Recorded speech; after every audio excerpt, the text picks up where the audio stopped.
No, we're live. Uh-oh.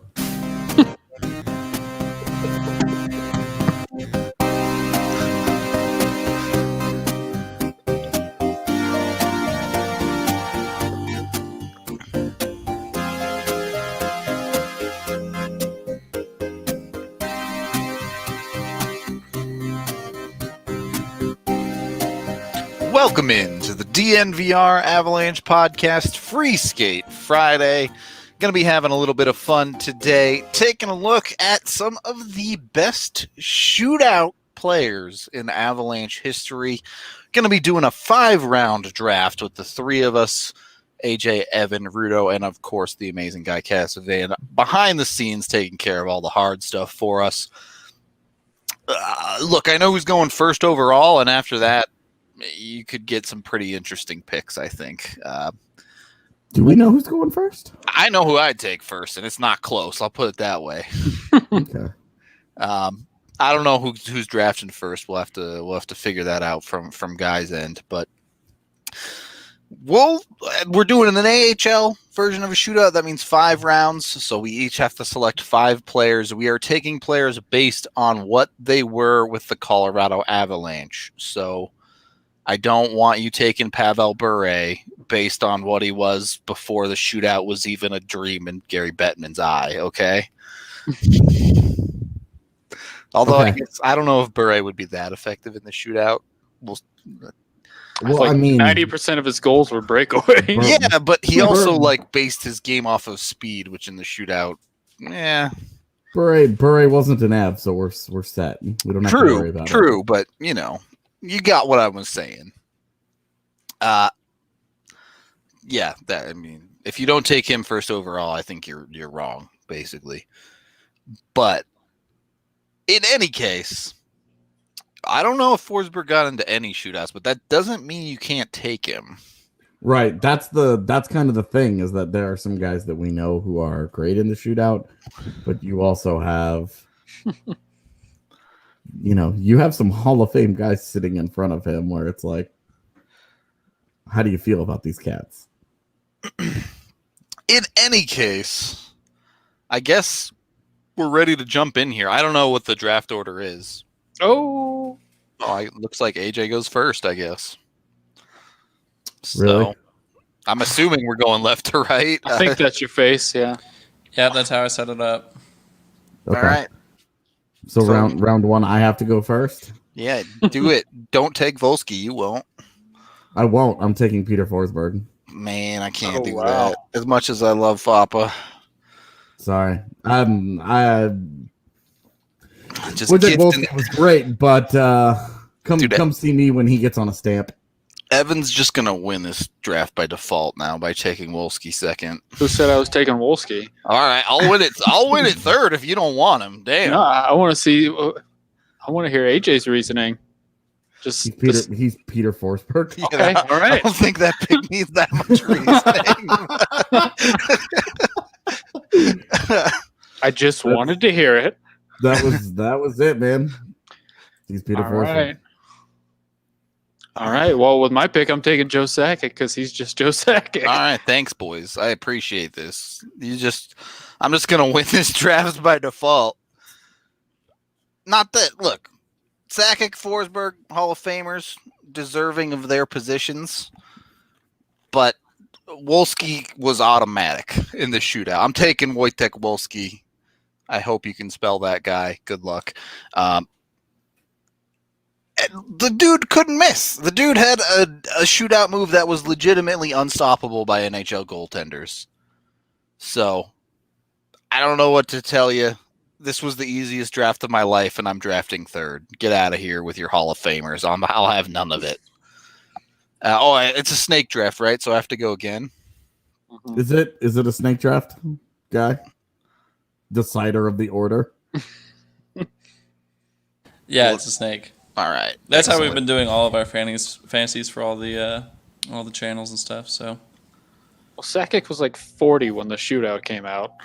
Yeah, Sakic was in the second half of his career when the shootout began. So So, yeah. I am once again not taking a Hall of Famer, but this guy at least came close to the Hall of Fame. My second round pick is Milan Hajduk. Okay. He was their go-to guy in the shootout when it first came out. He is also the only Av from the golden era to be 3 for 3 in penalty shots as well. He had the sniper ability to get the job done. Was never that much of a dangler, but look, I think I might even take him over Sakic. Probably wouldn't take him over Fapa, but I think I've already won this draft. I'm going to be honest with you. With those two picks, I can walk home with the rest of this thing and be just fine. If I remember correctly, you said that about the jersey draft, and you came in a very distant third. Yeah, that was brutal. I don't think I was that confident, but I didn't think I'd lose by that much. That's for sure. People really did not like Tampa Bay's logo, which surprised me. I thought that was a really popular logo. I think it's a great logo. I did like. I was going to take it too, so I was surprised, but the people spoke. Yeah.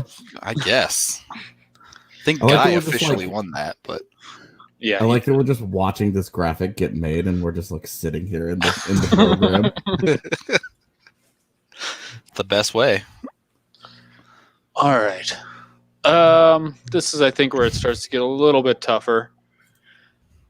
I'm taking a guy who maybe didn't score a ton of goals, but I seem to remember him being pretty good in shootouts because it actually forced him to shoot the puck. So I'm taking Alex Tanguay. I'm taking Milan Hajduk again.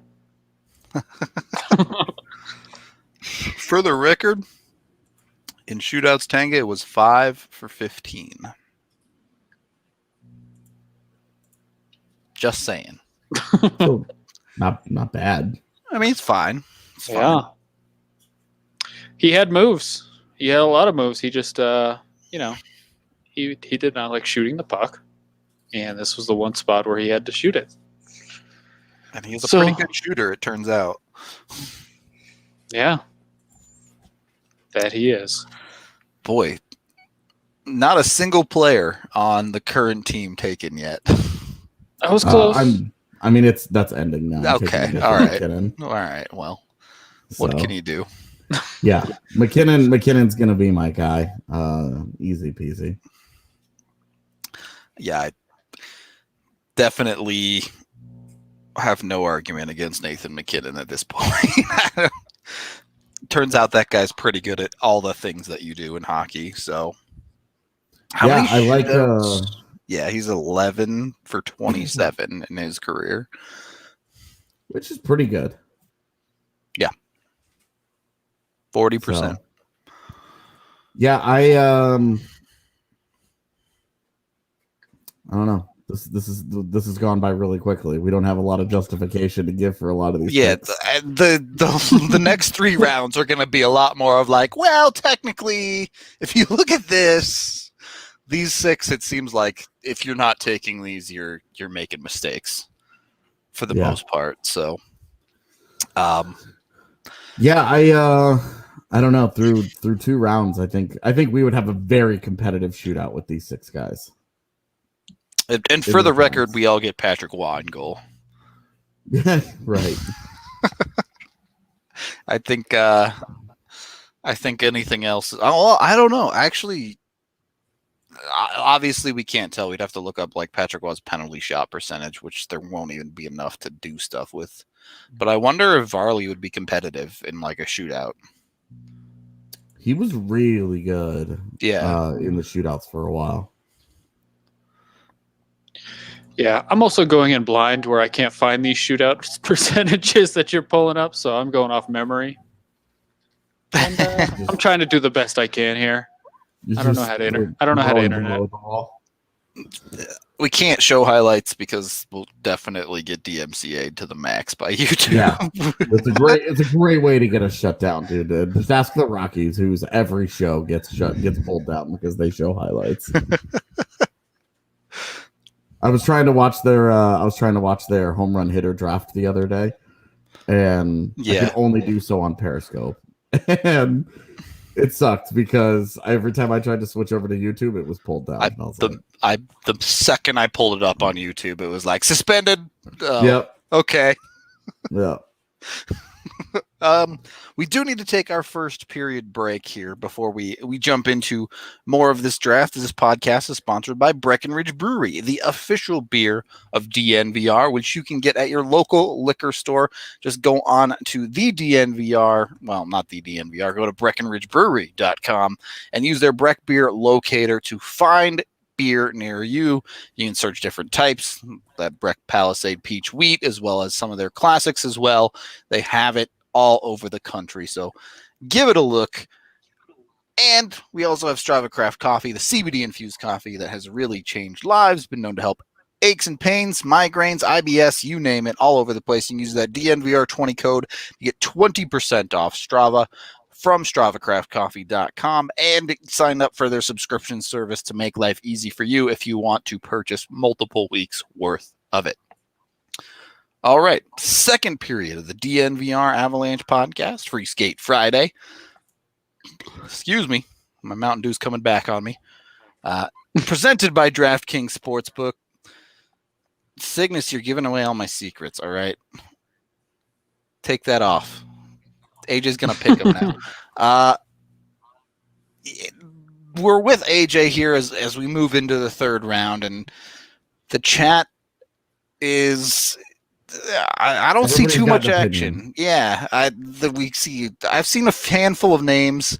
Some of these names are terrible. During his Avs time, I would not take again, though. I'll put it that way. Yeah, it's tough because like Volsky was better with the Avs than he was elsewhere. Right, exactly. But there are some guys who were both good with the Avs and good elsewhere. And so it's like, how do you balance that? Yep. Because like my next guy didn't have very many opportunities with the Avs, but he was really good in them, and he was really good in his career. And that's P.A. Parento. I like that pick. That he had the hands. Yeah. He had slick moves. The guy was the so all-flash underrated. type of player you'd expect to be really good at a shootout, to be Right. honest. Like we'll talk about just a really odd career in general. Yep. Like, not very often do you see, like, we talk about like quadruple A players where they're too good for the AHL, but they can't ever get into a top 6 role. Well, the Islanders were in a place where they just dropped him next to some traitorous swine and watched his career take off. And then he got into free agency, comes to Colorado, and was still really productive. Like, he was something, man. He was 4 for 7 in the shootout for the Avs, by the way. Yeah, and had a really good percentage in career, and I believe he was over 40% in his career, and just a really, really solid shootout guy. So behind Forsberg and McKinnon, in an NHL shootout, I feel really good about my team. In an AHL shootout, I think I'm off to a good start. Yeah. That's a guy, I'll be honest, I completely forgot about until you mentioned his name. It's incredible how, and like you said, Parento went on to have success, but how many wingers have players like Tavares, Crosby, and them, now McKinnon even to a certain extent, made like careers for players because they got to play next to him for a couple of years.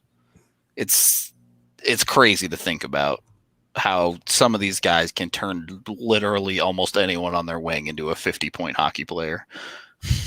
So yeah, well, and you wonder, like, is that why Andrei Burakovsky got a 2-year deal and not a 4 or 5-year deal? Yeah, because the Avs are trying to gauge how much of this is the fact that Burakovsky played next to Nathan McKinnon for decent stretches of last year. Yep. All right. So I vote that you're not allowed to take Chris Drury because if Chris Drury's on the team, the game's ending in overtime. You're not making it to the shootout. That's right. There's no way you get to a shootout. All right, Evan. All right. Well, again, I'm going in blind here without these numbers. I'm going off memory. My guy was mentioned in the chat. It's not Peter Mueller, though. I wanted Marek Svatos. It's a good pick. Yep. It's a solid pick. He was quite good. I RIP still, to the spots machine. Yep. seriously, and I know it's not the shootout, but it's like one of the goals you can't find on. I have trouble finding on YouTube. It was like the overtime goal against Dallas in the playoffs. One of his first 2 years where he just sniped it bar down, and he was a pure goal scorer, and some of the goals he scored were just things of beauty. So, Yeah. he's the man. Yep. Hard to argue. 36% shootout shooter, 12 for 33 with the Avs. Don't think he did anything elsewhere.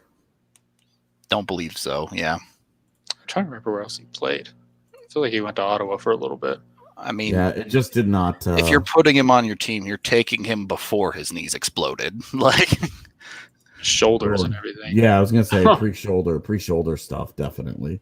What a find he was too. Yep. He was the salvation from the pain of the Radim Verbata trade, and we just didn't get to see his career play out the way it should have. 37% in the shootout for a shooter. That's good. It's very good. Yeah, that's very good. I mean, it's pretty good. Like, it's not exceptional, but it's pretty good. The Avs have 4 players over 40% that actually took a significant amount of shootout attempts total. And they've all been taken already for the record. No, that's not true. They're about to be all taken. Oh, I know who you're going with then. For my You're third gonna have round the pick, total specialist team. yeah, we're taking Ryan O'Reilly for the third round pick. It sucks. He was gonna be my next pick. I don't know. He's the Mr. Special Teams, I guess. I don't know what to tell you. He does all the weird stuff and he does it really well. So it ended up being what was it? 10 for 23. Yep, 10 for 23 in shootout attempts. The dude was quite good here and elsewhere. List, by the way, you can find this at list on NHL.com. Yeah. If you want to look up the stats for yourself. Well, I can't take Preston NHL.com Wilson. is, you know what. Preston Wilson never played for the Avs, unlike you trader a swine who did not take Preston Wilson in the home run draft the other day. Despite his prolific time in Colorado at hitting home runs, he did not get picked. Man, I feel like I've built a pretty good team here. And I'm going to have to throw it off the rails, probably. Okay. I think people aren't going to like my next pick, but... Are you taking Duchesne? No. Okay. That's why I think people aren't going to like my next pick. You take Matt Hendricks? I'm taking Chris Stewart. Oh, you particularly, again, this guy, because we're talking about when they were with the Avs, he was a guy who'd score goals a lot of different ways in his prime with Colorado before he kind of fell off a cliff and became a fourth liner everywhere in the league. And he was 4 for 10 ultimately in the shootout with Colorado. So showed some prowess there. Despite the way things went, I think he was quite good with his time in Colorado at scoring goals. So I'm happy with that. I know I'm leaving Duchesne. I know I'm leaving Peter Mueller on the board, but we'll see if they both go in the fourth round or not. Barry and Lyles were defensemen, so they were not used very often. I'm curious to see if someone like wants to take the chance on a D-man, but so far, I feel like Maybe. I only remember Barry taking like one, but could be wrong there. There were not many. Yeah. He took 4 and scored once.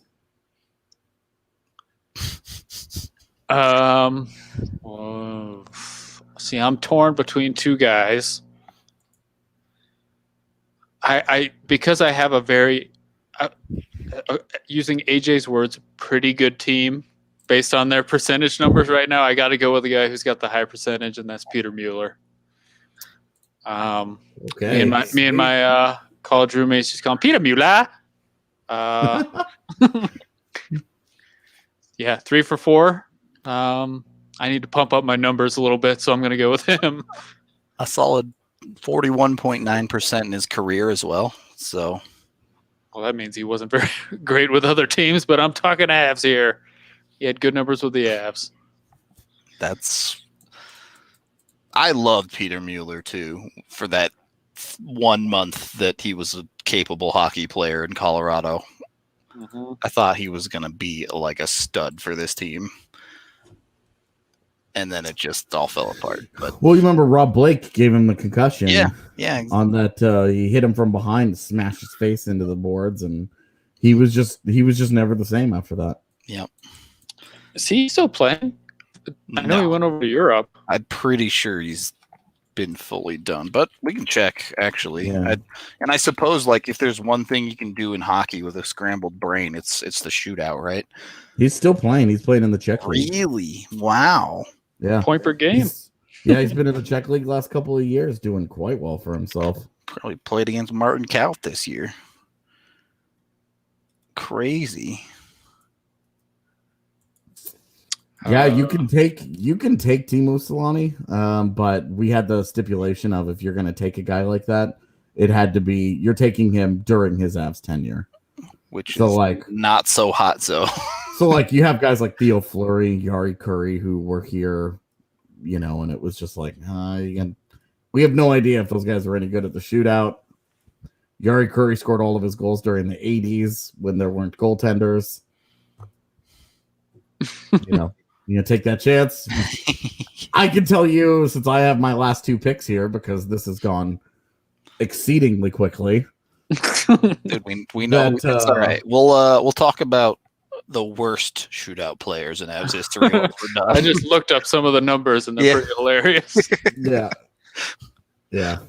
I'm stopping the fall here. It's ridiculous that Matt Duchene got here. I strongly considered Duchene with my Parento pick, so for him to get all the way back to me, I'm taking Matt Duchene. Yeah, it might be the steal of the draft there to get him at the end of the 4th. I've strongly considered him too. He's right there with Svatos, percentage wise. So Yeah, he's ahead of both Svatos and O'Reilly. Mm-hmm. In their careers. O'Reilly was better in Colorado. Yeah, and he scored probably the most famous shootout goal in Avs history. Oh, easily. Send him back to the playoffs, Clinched the postseason, yeah. By a long shot, probably. Yep. That was honestly, that was a wild year. I was living in my apartment in Lakewood, and I had a roommate, was a dude that I grew up with, and we were he was asleep and I was getting ready to go to work because that's when I was still working nights in hotels, and it was so tense that I stayed, and I had to drive an hour to get to work for that shootout, and I stayed. I had to be there at 11 o'clock, and it was 10:35 when he scored that goal, and I was still at my apartment, and I was so excited that I closed down my computer and I grabbed all my stuff, and I was like running around like a maniac and shouting and screaming, and I ran to my car and I drove like 400 miles an hour there, and my roommate would later text me and tell me that I forgot to close the front door, and it was just wide open, and we're very lucky that our dog at the time had no interest in leaving the couch. Hung out. Because I had left the front door open for at least a couple of hours until he noticed it when he got up. So that's my Matt Duchene shootout goal story. Because we have to kill time. Go too fast. I mean, that's a good story. I'm glad you had one to say that was worth. Yeah, he and it would like that was just such a crazy. It always blows my mind to think about that team and look back on that. How much talent, how much like young talent there was on that team between O'Reilly and Duchene and Stastny even. Yep. You know, because Stastny had just signed that extension, that contract. And he at the time his career had basically been the same as Andrei Kopitar's. And so it was like, oh my gosh, like this team is so loaded down the middle for the future. This is going to be awesome. They're set at center. It's not hard to go and get wings. And it's honestly, it's kind of incredible to look back on it and like, how did they screw this up? Like even like thinking back then, I was just like, oh, this team's set. When Duchene scored that goal, you're like, they found the guy to replace Sakic. Yep. Didn't. And then now you look back and it's very different. That forward core underperformed for the next 6 years, and the Avs couldn't build a defense. So yeah. Well, I mean, like even then, Chris Stewart was gone. What, 6 months, 8 months later? Like, yeah, Chris Stewart. Wild. Chris Stewart. I mean, it's funny because some of the big pieces on that playoff team in 09 and 10, you know, Craig Anderson backstopped them and was had a Vezina caliber year. He was gone. He was gone the next season. Yep. Because they couldn't work out a contract extension for him, and he played poorly. So they dumped him in Ottawa for Brian Elliott. Brian Elliott hated Colorado and played maybe worse than any goalie ever has in an Avs uniform for guys who got more than 1 or 2 starts. And you remember he was so bad he had to sign a PTO with the Blues that offseason. Yep. And then randomly puts up like a 940 2 years later. And it was like, what the hell is this? Like, it's Ken Hitchcock saved that guy's career. Well, Michel Goulet never played for the Avs, I don't believe. So, no. Pretty simple there. Oh my goodness. Cody McLeod, 1 for 1. What the hell? I thought about taking him just for fun and being like 100%. What you gonna say? Jordan Leopold, 1 for 1. Yeah. Alrighty then. Yeah, well, when you look at Sakic, he wasn't very good, but then Darcy Tucker was 2 for 4. Yeah. And it's also kind of crazy because like we don't even know. Like Mikko Rantanen could be a fantastic player in the shootout. But the Avs just never make it. Yeah. The Avs have only been in 3 shootouts over the last 2 years. Like they're never in shootouts. Mm-hmm. Yep. They just aren't anymore. And so it's impossible to know. Like it's wild to think like Ryan O'Reilly wasn't here for that long. It was only like 4 or 5 years. Yep. And you look at the number of times that he participated in a shootout. It felt like they were in shootouts every other night during that time in the franchise's history. Like, well, that's how it was back then. There was just so many shootouts. Well, and O'Reilly was in. It says NHL.com has him in 55 shootouts for the Avs. Not that he participated in them, but that's how many games the Avs were. 55 games. In O'Reilly's time, where you think about that, and it's like, dude, no, Shattenkirk did not. Otherwise, I would have taken him.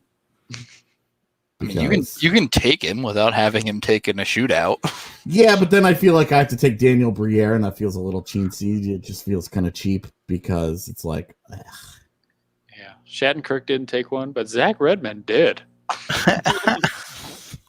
I hope you're not taking Redmond. No, I feel like that goes to show you like how many shootouts they were in, because there were a bunch of guys from that era, like Kevin Porter, Max Talbot, Ben Guite.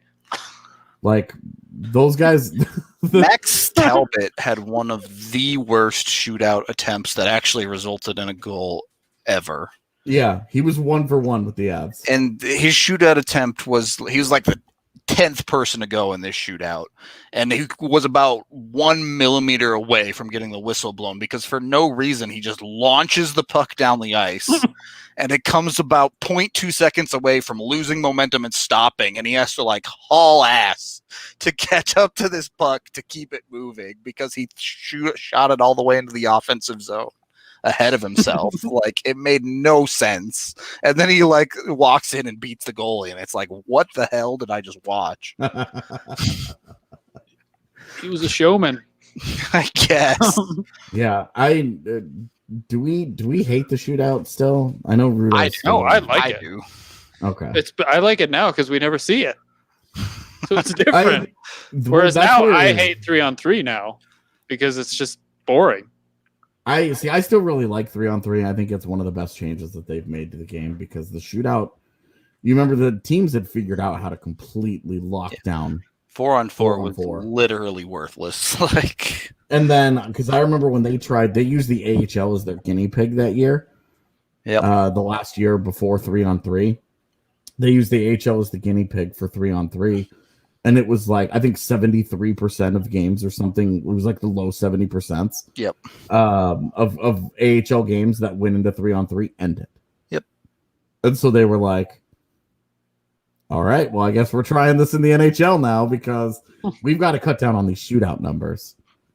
It was such ridiculous. A huge, there were so many of them. And that's one, you could tell that there were how many games did Max Talbot play for the Avs? Because the Avs were in 21 shootouts during his time with the Avs. And like, he wasn't here that long. Yep. And then you look at some of these guys that have been around. Been in 9 games with shootouts. Right. 9. Like it's nothing. Yeah. It has changed quite a bit. And it is interesting to Evan's point that we, particularly this past season, we're starting to see coaches coach the fun out of 3-on-3 a little bit. Definitely. Teams are significantly more patient than they were in the first couple of years. Well, they understand. It's really just now it's less like, because remember when it first happened, it was the Wild West. It was just mass chaos. You expected the game to end in the first 30 seconds in the first year. Players were so trained on what to do in certain situations. They were not thinking about the consequences of, okay, if I'm going to be the third man that crashes for a rebound in overtime, and I was supposed to be up high, and that guy doesn't, and the guy that was covering me doesn't go with me, he's got a 20-foot head start on us going the other way. And so it was like games were ending in the first 90 seconds because teams were getting breakaways and 2-on-0s, and it was mass chaos. And then now they've figured it out. Like, teams have figured it out. You look at even Colorado has been significantly more competitive in 3-on-3 last year because they figured out that they could just wait. They could wait it out. Okay, we've got the puck, and they had. I mean, you think we always joke like, "Oh, the Avs are so atrocious in 3-on-3," but you go back and you like the Ducks game was a perfect example. The one that they lost at home. Yep. Where Nathan McKinnon put Getzlaf in a blender, and then Tyson Jost like hung on to Getzlaf's leg behind the net and was like, "Please don't go anywhere." That game, like the Avs dominated that overtime period and just couldn't finish it. And they got one opportunity the other way and they scored. And the Rangers game, the last one, the Rangers game before the everything shut down was the opposite. Like the Rangers, Zibanejad hit a post on a mostly empty net, and that was like his third post of the game too, or something ridiculous. Yeah, like the Avs like were just barely surviving in that overtime period, and then they got one scoring opportunity that they had, and that tip Comfer with the tip, and it went in. Yep. And it was like, oh my god, this is what happens to them, not for them. It's it's been really interesting to watch the evolution of that and the way that it matters in the standings because of, now they have regulation wins. Now that they, that's where Colorado had a huge leg up on everybody in the West last year. Was they were winning all their games in regulation. They weren't going into overtime. St. Louis was crushing 3-on-3 overtime, but they just were not winning games in regulation. And the Avs had like a 3 or 4 win gap for so much of the year on the Blues. Even when the Blues were ahead of them in the standings, the Avs had more regulation wins. And it was because St. Louis just got to overtime all the time. They got to overtime and they did well enough to win a bunch of the games. And now games just don't go to the shootout. So we don't ever see this anymore. Well, on that note, we do have to take our second period break with WGT Golf. We have another tournament, the Retro Open, this weekend. It should be going live here in just a couple of hours. And DNVR 4, our 4th clubhouse, is officially set up now.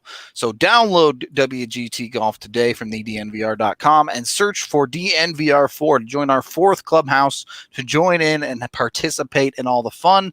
If you play in the tournament this weekend, you don't even have to win. All you have to do is play and take a screenshot of your final score, send it into info@thednvr.com or the DNVR Sports main Twitter account, and you'll be entered to win your choice of either a shirt or, I believe, a mask, maybe a hat. I forget. Either way, you can win DNVR merch just by playing some WGT golf with us. So jump on it, and as this week winds down, you can still get in. You can still support us.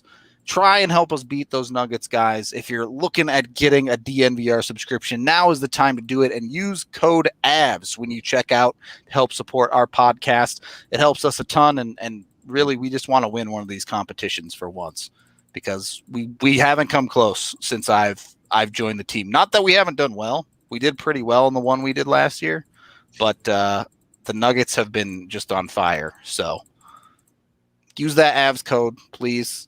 Go sign up for a subscription, annual subscription with that code. And when you sign up for that, you get a shirt, you get a hat, shirt, you get a mask, you get a sticker pack. So that's literally half the price of the subscription paid for right there.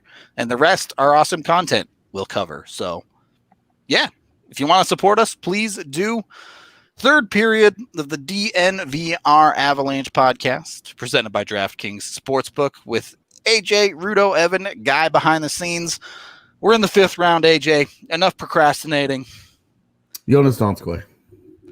Yeah, I appreciate that one a little bit. Feel like the Avs tenure, this pick might look real good or real bad in a couple of years. But one for one right now, and it was the True. game winner against LA. So yep, this is Rudo. Do you remember that one? No. The internet remembers that one. Steph, I would say hit up Lindsay for that question. Yeah, that is a fair question. Yeah, so Donskoy, he's great in the shootouts, and my team is great in the shootouts. So I feel good. Yeah, Dennis Everberg. Okay, that's an interesting one. I don't know if I'd pick him. I seem to remember the last goal him scoring in the NHL was off his junk and into the net, just in front of the net. So I don't think I'm gonna pick him. All right, now we're down to, I almost want to go with an old guy who never got a chance in the shootout that I think would be good in the shootout. And that's where it's a real issue for me, because that doesn't work very well. So I am just going to go, I'll take Mikko. I'm going to have some faith that if he had more opportunities, he would have a good shooting percentage. Which old guy were you thinking about? Kamensky. Yeah, okay. We were on the same wavelength then. Yeah. Because his goals per game average with the Avs is higher than Mikko's, but there's just nothing to back that up. So I'll go with Mikko. He's at 37.5% now. Like we talked about, he just doesn't get many chances, so there's really no way of knowing if he's worse or potentially better, and I would put more on the idea that he's going to be better if he had more chances. So I'll go with the Moose.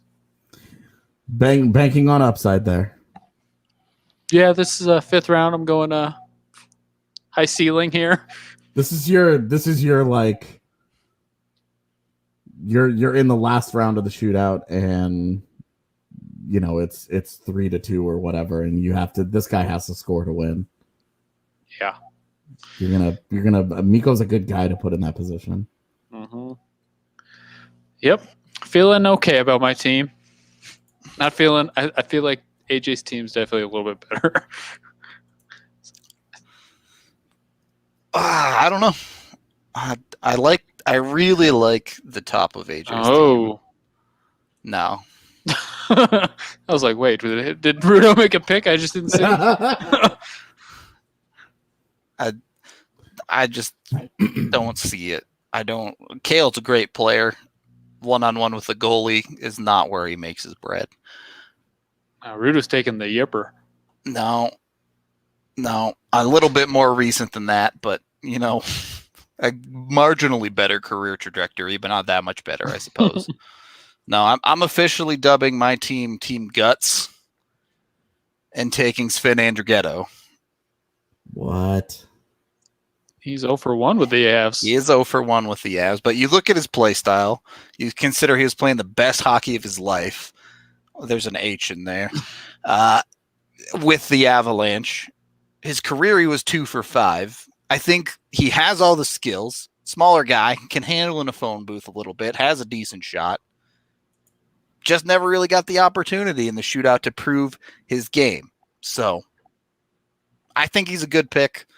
It'll probably torpedo my entire team, but that's fine. I can live with that. I really do think Ghetto is a little bit underrated when it comes to the puck skill. So, I remember his one shootout attempt, and people lost their freaking minds because it was just like, how could you? Why Sven Andrighetto? Why is Jared Bednar such a dumbass? Rudo made the pick. Matt Nieto has no business being in a shootout. We didn't pick Drury, Jacob, because if you have Drury on your team, you win in the overtime. Like, you don't make it to the shootout. He has no history with the Avs, too. We don't know. I'd be interested to know what his shootout career was. I believe he's in Buffalo on penalty shots here, but let me look up Buffalo because I'm assuming that's where most of his shootouts would have been taken. I don't know. When was the shootout implemented? I forget. After the first lockout? 2005. Yeah, so he'd have gotten a few anyway. Let's see. Am I just not seeing him at Buffalo? Did he not? Never had one. Yeah, he's not listed anywhere. Cal O'Reilly 1 for 2. That's pretty funny. There you go. Chris Drury was 0 for 2 in Buffalo. His career shootout was 3 for 15. Ryan O'Reilly was 1 for 11 in shootouts in Buffalo. It's all right. I'll take another solid 13% on the poll, and you guys can duke it out for first place. I just thought that was crazy. These end up as popularity contests anyway, and O'Reilly fans are going to vote for you, and the few remaining Matt Duchene fans will vote for me, and then everybody will vote for Evan because there's nobody offensive on his roster. Yeah, I went for the inoffensive roster. Yeah, that's true. I went for trying to pull off the dubs. Outside of my first 2 rounds, it's like Ryan O'Reilly. Oh, people don't like him. Chris Stewart. Oh, there's people who don't like him. Yeah, I thought about Duchene, and then I was like, nobody's gonna like him. Good. I've never taken a competitive shootout. Me neither. We didn't have shootouts in Texas. I played in the Avs skills when the Avs used to do their skills competitions, like just the Avs players, and then fans would come to them. As a kid, I got to be in it because I like went through this whole process where they picked me to do the shootout, and I went up and I got 2 shots, and Ville Nieminen gave me advice. He went, "Okay, shootout. What I say? Don't deke, just shoot." And I went in there and I just said, F him. I'm going in. I'm going to pull off some moves. And I deked the goalie and beat him. And I came back and he gave me the dirtiest look ever. That's my memory there. But, I don't see him on anyone's list, so I'm not too worried about it. It's so like, who are some older players that you think could have been great in the shootout that just never got the chance? You can expand this past Colorado. Matt Sundin. Yeah. I think that's a good one. Obviously, Pavel Bure. Yep. Mm-hmm. I mean, I'm sure there's a million. Like, I wonder about someone like Madonna. I was about to say, if you guys don't mention Mike Badano, it'll be a crime. His highlight reel of shootout goals is just insane, or at least penalty shots. Sergei nuts. Fedorov. Fedorov too. Yeah. Oh, Kovalev had a lot of shootouts. I remember in Ottawa, he just weaves up and down the ice. I think he was pretty good though. Anecdotally, it feels like Patrick Kane has probably been pretty good at it. Yeah. I don't know if that's actually I true. bet he has, dude. Yeah. It just feels like that guy's always say scoring. Datsuk, I would think, and I'm sure he got in some, but Prime Fedorov would have been pretty good at him. Wow. Anybody know who's the best since the shootout started with a minimum of I mean, I can find out. 20 shots? I already know the answer. I'm just trying to see if anybody has a guess. Oh, I see. All right. Because 20 shots. We're talking about how Matt Duchene's 37% was like pretty good. Artemi Panarin is at 60.9% in his career. What's Here's a surpriser. Jonathan Toews significantly better than Patrick Kane in the shootout. Yeah. Is it UC Jokinen, who was the specialist for a long time? Like when it started, he would just score the same shot every time. I will say, had he had a better Colorado career, I was going to draft Paul Correa. And now looking at these numbers, I wish I had. Which guy was it in Columbus that like invented the no move shootout move where you literally just coast in until the goalie does something and then just shoot it wherever he's not? I know Kucherov does that. Kucherov does it too, but I want to say it was Atkinson. That was the first one that did it. But it was someone from Columbus for sure. But yeah. Oh, she is definitely a specialist, and it shows. He's really good at this. They still call him TJ Sochi to this day. So yeah, he's the top of this list is actually kind of crazy. Is Eric Christensen on there? Yeah, he's 4th. I remember him being like the Pittsburgh specialist. Like he was only in the lineup because there was a million shootouts back then. Like Jacob Josephson, also on here. Just makes the cut with 24 attempts. Alish Kotelik, Sean Horkoff, Brandon Peary. Man. I remember, Peary, Vegas and Chicago. I feel like Mike Santorelli. The early days of this was Eric Christensen did the same thing every shootout. Like he low blocker or like between the pad and the blocker. Nigel Dawes. What? There are some interesting ones on here. I still remember the first shootout vividly, the Ottawa-Toronto one, because it was just like a meme back then for days because Jason Allison took the shootout and he just like slowly glided in and everyone was just like 3 days later, like Jason Allison still headed towards the Ottawa net. Who has the most attempts? Oh, of course, it's Zach Parise. We got to talk about Paul Stastny 0 for 8 and 0 for 9 in his entire career. He's a passer, not a shooter.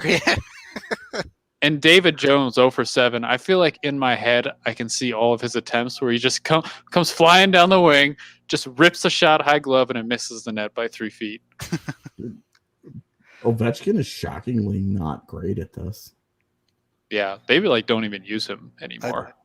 108 shots and 34 goals. 31.5%. He can't set up in his office and just unload a ripping one-timer in the shootout. It's crazy. What was Alexander Semin? Because I feel like that guy would have been really good at it. I don't know. He's a lot like Kovalev, where it's just like nothing but moves. Yeah, what could have been on that guy? Mm-hmm.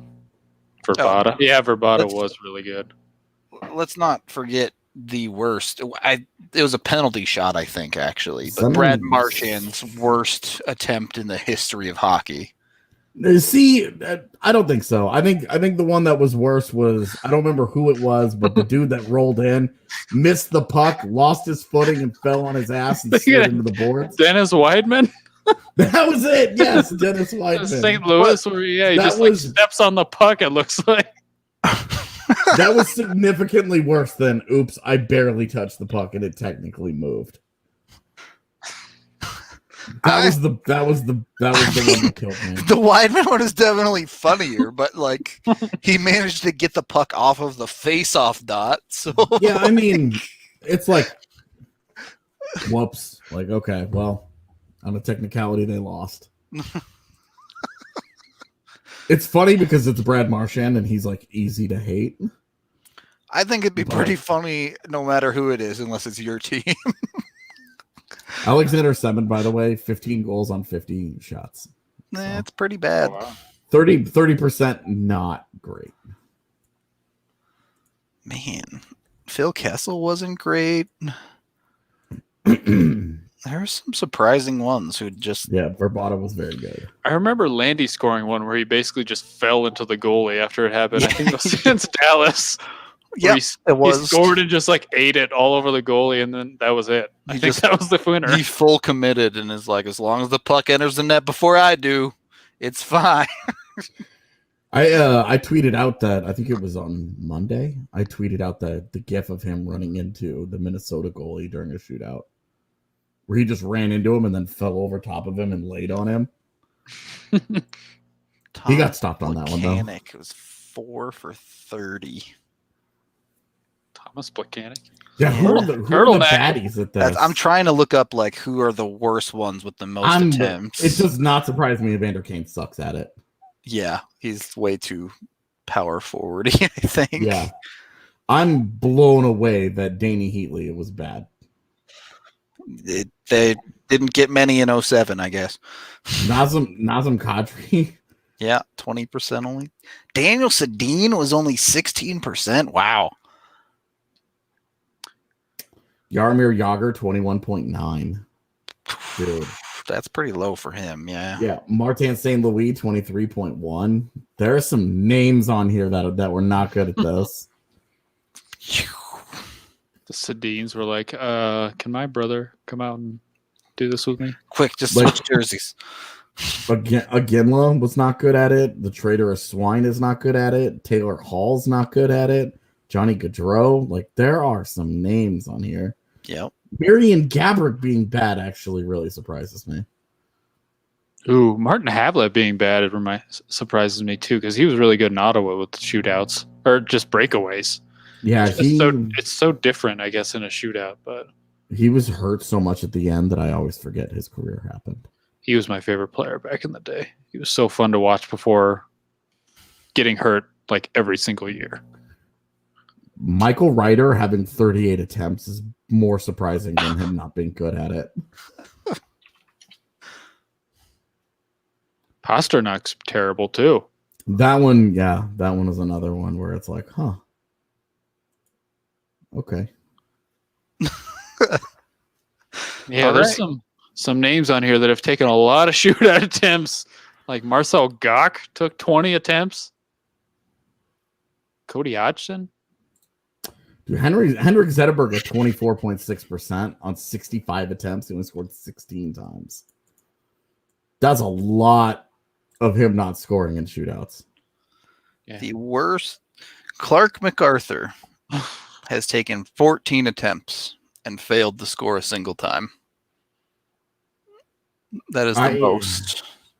I honestly have no idea. You look at the list of who's good at it and who's bad at it.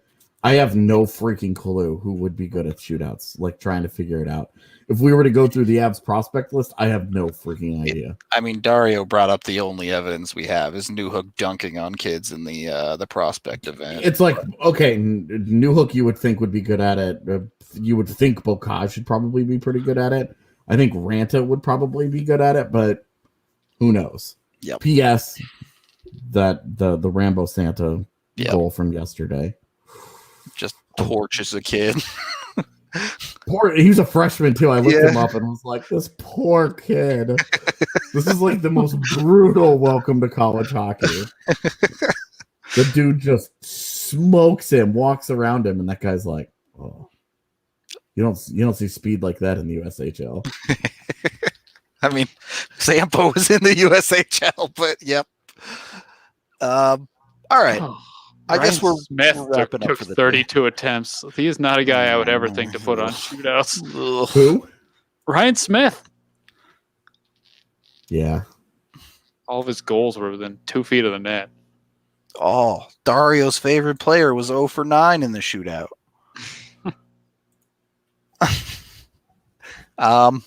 I guess that's it. I guess that's all we got for the day.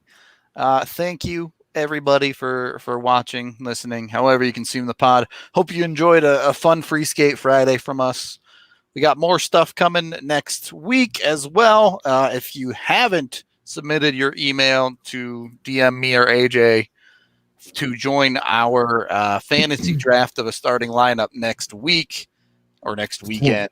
Yeah, we're planning for the 29th time of day, still to be determined. Yep. Be sure to send in, hit us up, because there's only a handful of spots left. So if you want in on that, let us know. But we're going to get out of here for the day. Hope y'all be sure to vote for my team, the most likable team. I'd like to get bump it up from 13 to 15% this one maybe, but you'll get, just because you have Volsky, and when I put on Twitter, who would you take? Everybody said Volsky. So just because you have that guy, you're going to get plenty of votes. But that's what I thought about the Whalers logo, and it didn't work out great for me last time. So.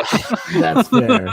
I'm hoping Foppa and McKinnon put me Fopa and McKinnon put me over the top.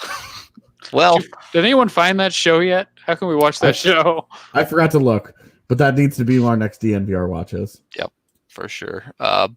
Anyway, have a good rest of your weekend. We'll catch all y'all next time.